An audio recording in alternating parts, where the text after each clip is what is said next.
Health Café, presentado por Laboratorio Médico del Chopo. Análisis clínicos y estudios especializados. La industria farmacéutica es muy importante en el mundo, no solo en el sector salud, porque se dedica fundamentalmente a investigar, desarrollar, producir y comercializar soluciones en salud o para prevenir o para tratar enfermedades.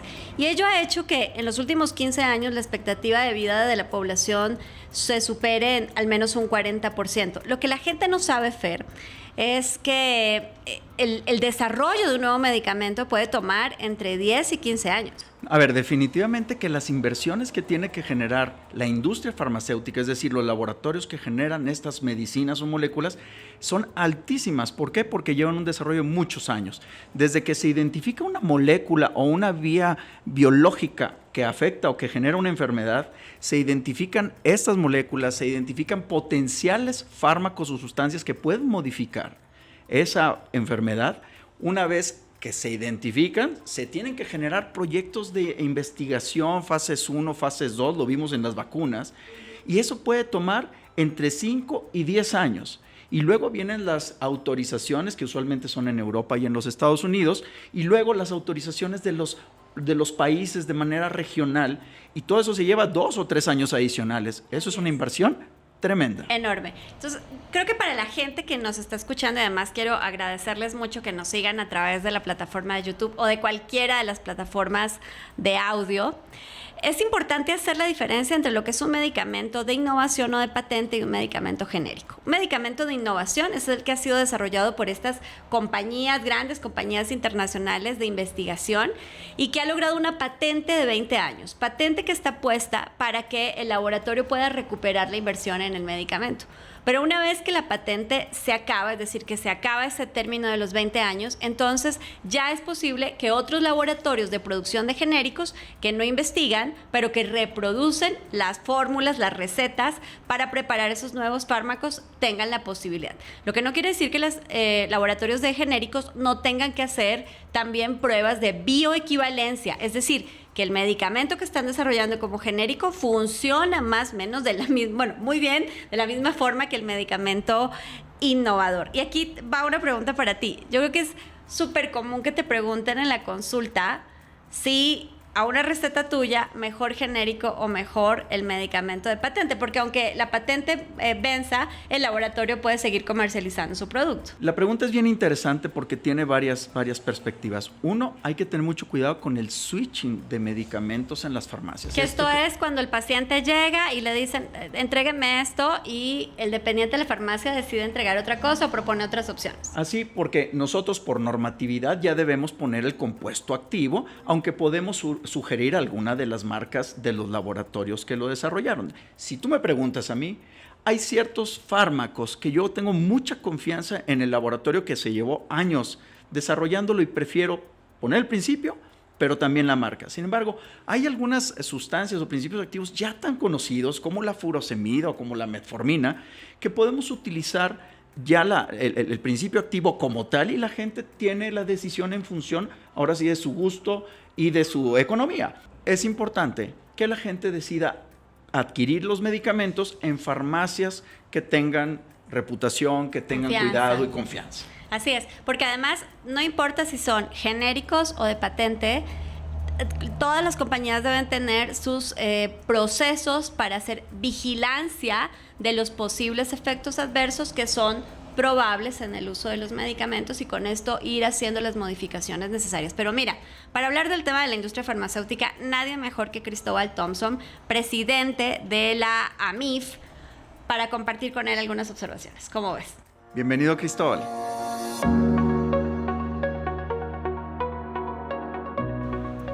Pues Cris, muchísimas gracias por estar con nosotros en Health Café. Ni modo que en esta primera temporada no incluyéramos a Cristóbal Thompson, presidente de la AMIF, para platicar, dada la importancia que tiene la industria farmacéutica. Sí, y Cristóbal, quisiera yo empezar porque nos explicaras un poco qué es la AMIF.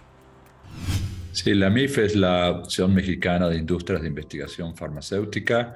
Se creó en el año 1950.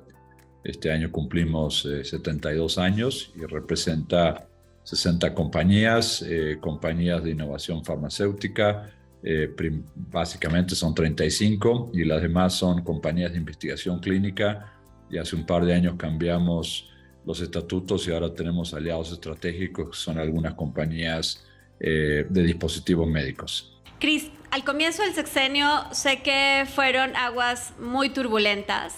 Escuchábamos casi a diario en la mañanera hablar de las farmacéuticas para referirse indistintamente a distribuidores o fabricantes de genéricos o empresas de innovación. También sé que muchos funcionarios públicos simplemente cerraron sus puertas para platicar con la industria, y en algunas instituciones estaba literalmente prohibido sentarse a dialogar con representantes de la industria farmacéutica. De ese momento a la fecha, ¿qué ha pasado y cuál es el estatus de la conversación entre la industria farmacéutica de innovación que tú representas y el gobierno? Sí, gracias. Primero contar que yo fui una de las 5 personas representando al sector privado que estuvo en la transición en el segundo semestre del 2018 con el doctor Alcocer y el equipo nombrado en ese momento para liderar la Secretaría de Salud. Entendimos que venían con ideas de hacer cambios. Nos hemos sentado en todas las mesas de diálogo posibles. También debo reconocer, después de 4 años, que el diálogo no ha sido fácil, no ha habido muchas reuniones. Sin embargo, hemos aportado información de qué es lo que cómo podemos contribuir como sector total, la industria farmacéutica y otros sectores, en mejorar el sistema de salud.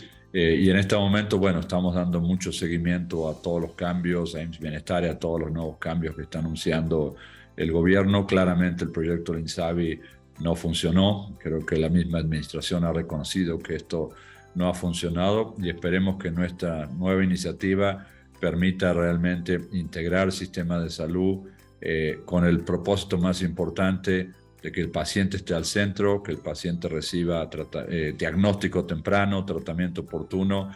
Eso es el objetivo primordial. Y por supuesto, desde AMIF estamos listos para sentarnos a la mesa a discutir este tema y mucho más, como el tema logístico, el tema de distribución, que ha sido complicado y ha generado desabastos muy importantes en estos primeros 4 años de la administración. ¿Qué falta, Cris? Porque sí, o sea, parece que acabamos de empezar el sexenio, pero ya pasó la primera parte, vamos en el 4.º año y aún no fluye como necesitaría la población que fluya, más allá de lo que uno u otro quisiera. ¿Qué falta, Cristóbal, para que fluya mejor la comunicación? Una, que tengamos una conversación abierta, una conversación entendiendo que todos podemos contribuir al sector salud.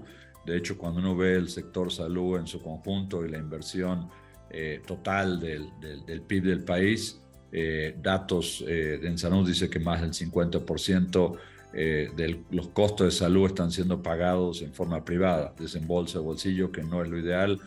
Ha crecido, y eso quiere decir que hay un sistema que no está funcionando y está haciendo que la gente vaya afuera por atención, vaya afuera por la necesidad de conseguir tratamientos. Eso lo tenemos que cambiar. Creo que una de las cosas que hemos dicho del sector innovador es la necesidad de planificación.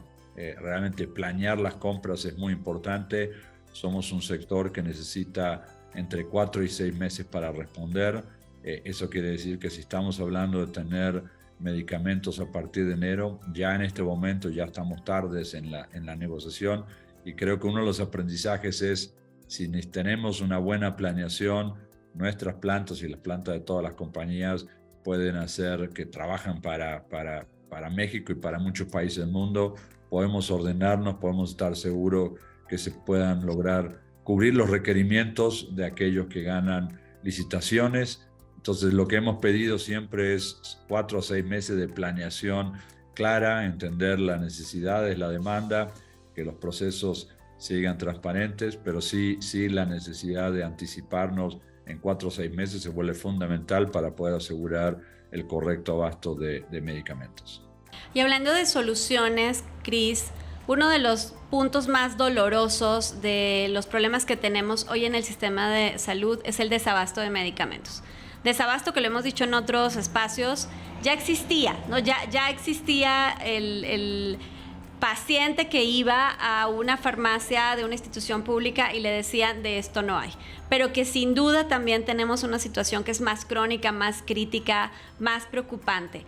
¿Cómo ves tú, cómo ven desde la MIF el problema del desabasto de medicamentos en el sector público y qué hacer, qué están proponiendo? Claramente, creo que ha salido más de una vez, hay un problema muy importante de desabasto. Lo más notorio ha sido en medicamentos para tratamientos de cáncer. Un estudio recientemente de ahora OCAMIS, que es el observatorio que se está generando, donde AMIF va a participar y va a participar el sector público, la sociedad, ha dicho que en el año 21 ha habido 24 millones de recetas o no surtidas o surtidas parcialmente. Eso, por supuesto, que tiene un impacto en la población. Necesitamos reducir eso dramáticamente. Necesitamos asegurar que cada paciente, una vez diagnosticado, reciba el tratamiento exactamente que propone el médico. Y para eso se requiere conversación, planeación, que todos los eslabones de la cadena funcionen.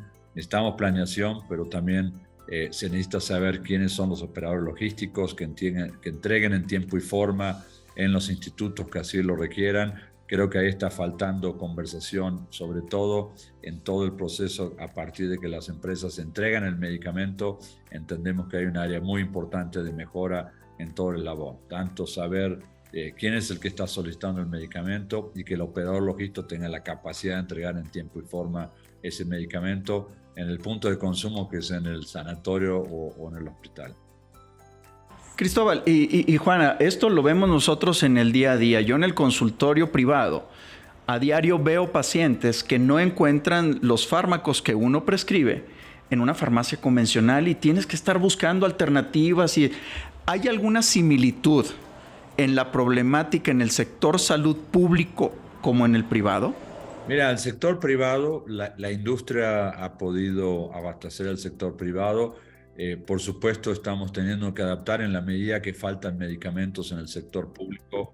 Hay una sobredemanda en el sector privado y eso es un proceso que las empresas están identificando para estar seguros de poder surtir el sector privado. También debo decir que al principio de la pandemia, justamente por muchas veces alguien salía a decir que un medicamento podía ayudar a reducir los efectos de COVID, y había un efecto de consumo desmedido de algún medicamento que generó algunos faltantes. El sector rápidamente pudo arreglar ese tema en el primer año. Ya eso no es un tema, pero obviamente en la medida que faltan medicamentos en el sector público, la gente está yendo a consumirlo del sector privado, entonces tenemos que estar seguros de poder cubrir ese sector privado. Las empresas están trabajando fuertemente para abastecer el sector privado y que al final el paciente reciba el medicamento, pero lo ideal es que si voy al sector público me den el medicamento. Eso reduce el costo de bolsillo, que es un impacto muy importante para una parte muy importante de la población y generalmente afecta a las personas de menores recursos, y eso es algo que tenemos que tomar en cuenta. Ahora mismo hemos platicado del tema del abasto, tanto cadena de suministro como distribuidores, como médicos involucrados y como pacientes. Eso ya es un reto para la industria farmacéutica, para la MIF. Pero además viene cómo seguir con el tema de innovación en fármacos. O sea, ¿cuáles son los retos de la MIF en este sentido tan amplio de acción? Yo creo que uno de los retos que tenemos es lograr mayor acceso a innovación farmacéutica. En los últimos años, reconozco ahora el trabajo de Alejandro Sbarcho y su equipo para tratar de reducir el rezago que recibieron hace año y medio. Entiendo que hay muchas iniciativas y hemos estado en comunicación permanente con COFEPRIS y esperamos que estas conversaciones y todos los programas que están implementando permitan acelerar la aprobación de muchos medicamentos nuevos. Todavía tenemos 178 medicamentos o trámites que tienen que ver con medicamentos nuevos. En el caso son 60 moléculas absolutamente nuevas que no existían en el país. Eso lleva un poco más de tiempo el análisis, pero también tenemos el resto de las moléculas con nuevas indicaciones y esperamos, y en nuestras conversaciones con el doctor Sbarcho y todo ese equipo, que se puedan acelerar esas aprobaciones para que el médico tenga mayores herramientas para tratar padecimientos con medicamentos innovadores de alto impacto muy probados. Entonces, en nuestras conversaciones que tenemos cada 15 días, vemos una buena disposición y esperemos que en los siguientes meses podamos juntos celebrar con COFEPRIS y los pacientes que muchos de esos medicamentos están siendo aprobados para beneficio de las personas. Cris, sé que tienes muchísima experiencia, muchos años, varias décadas en la industria farmacéutica. No sé si habías tenido un momento más retador que este comandando la AMIF, pero bueno, con todo y retos y con la última pregunta de esta entrevista, que te agradecemos muchísimo, te diría, Cris, con el último sorbo de café, ¿cómo te imaginas el futuro de la salud? Yo creo que todos los momentos son retadores. Creo que por el envejecimiento de la población y por los padecimientos crónicos degenerativos hay un desafío en México y en todo el mundo de salud. Hay requerimientos que van a ir creciendo en salud.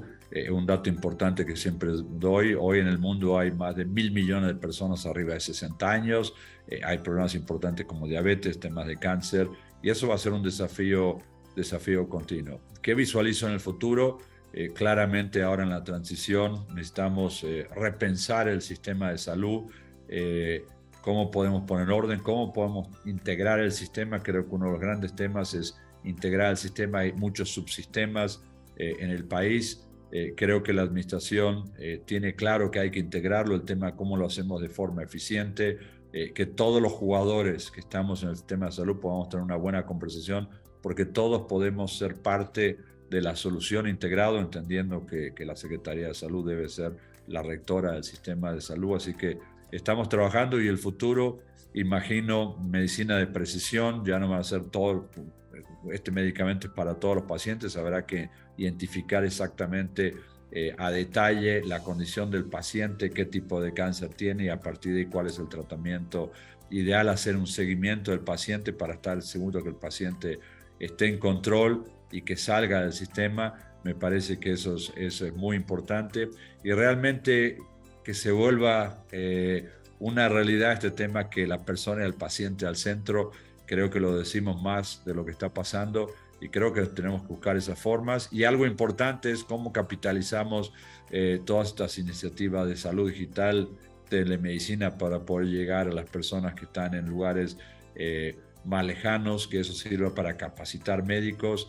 Sobre todo el primer nivel de atención va a ser fundamental. En la medida que podamos detectar tempranamente condiciones, el tratamiento es menos costoso y el impacto para el paciente para controlar su enfermedad es mucho mejor, y puede mantener su calidad de vida, su bienestar, su trabajo, y poder aportar a la familia, a la sociedad, todo. Entonces es un tema interesante, y estar seguro que salud, no tengo dudas que es el tema más importante que debe tratar junto con la educación, la administración, y que desde la MIF estamos listos para colaborar, para sentarnos y para poder traer inclusive experiencias de muchos países para mejorar un sistema y tener el sistema que realmente todos merecemos.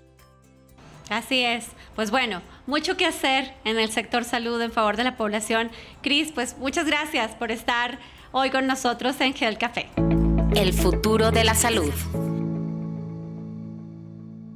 Y en relación con la conversación del día de hoy sobre innovación de fármacos y la industria farmacéutica en general, fíjate que en el campo de la oncología es donde más avances ha habido en términos de desarrollo de nuevos fármacos y nuevas moléculas. Si tú lo recordarás, los tratamientos oncológicos durante muchas décadas se dieron en función del tipo de órgano o el órgano que estaba afectado. Es decir, el tumor de cáncer de mama o el cáncer de páncreas. Y así se llaman. Pulmón, páncreas, hígado, esófago, exacto, etc. Los últimos 10 a 15 años ha avanzado la tecnología para identificar moléculas específicas y características genómicas específicas para convertirlos en tratamientos diana, es decir, medicamentos biológicos o inmunológicos que van y afectan directamente esas moléculas y que eventualmente generan un cambio en la evolución del cáncer. En el futuro viene algo bien interesante. Estos cánceres resulta que pueden tener como un factor común ciertas mutaciones, no importa el órgano donde esté. Entonces se están empezando a generar terapias que se llaman agnósticas. Es decir, no me importa el órgano, no me importa el tipo de tumor, sino la mutación específica. Entonces los fármacos, hoy hay 3 aprobados por la FDA para tratar tumores que no importa el lugar, sí tienen la misma mutación y se ha demostrado que pueden tener perfiles de seguridad y eficacia inclusive superiores que algunos quimioterapéuticos. Esto falta mucho por desarrollar. Faltan desarrollar los protocolos científicos y clínicos con más cantidades de pacientes. Pero lo que sí es cierto es que las terapias en cáncer han avanzado de lo general a lo muy personalizado. Creo que es el futuro de la salud, la personalización última, tanto de las terapias como de la identificación de los tumores. Bueno, pues ya saben, en este apasionante tema déjenme tratar de explicarles lo que el doctor quiso decir. Lo que el doctor quiso decir. Y escuchando a Fernando hablar de las terapias que van de lo clásico a las terapias futuras, muy dirigidas y muy personalizadas, recordé la frase de un querido oncólogo del Instituto Nacional de Cancerología, que por cierto los saludo a todos, que decía que íbamos a cambiar de hablar del departamento de cáncer de mama o del departamento de pulmón para hablar del departamento de EGFR o de BRCA, es decir, de los nombres, además bastante raros, que les ponen a los genes relacionados con la aparición y la evolución del cáncer. ¿Qué es interesante aquí? Pensar que en nuestro propio cuerpo están las respuestas para curar las enfermedades que nos afectan y que las herramientas genéticas y genómicas serán la llave, la huella que generará mejores terapias para los pacientes en el futuro.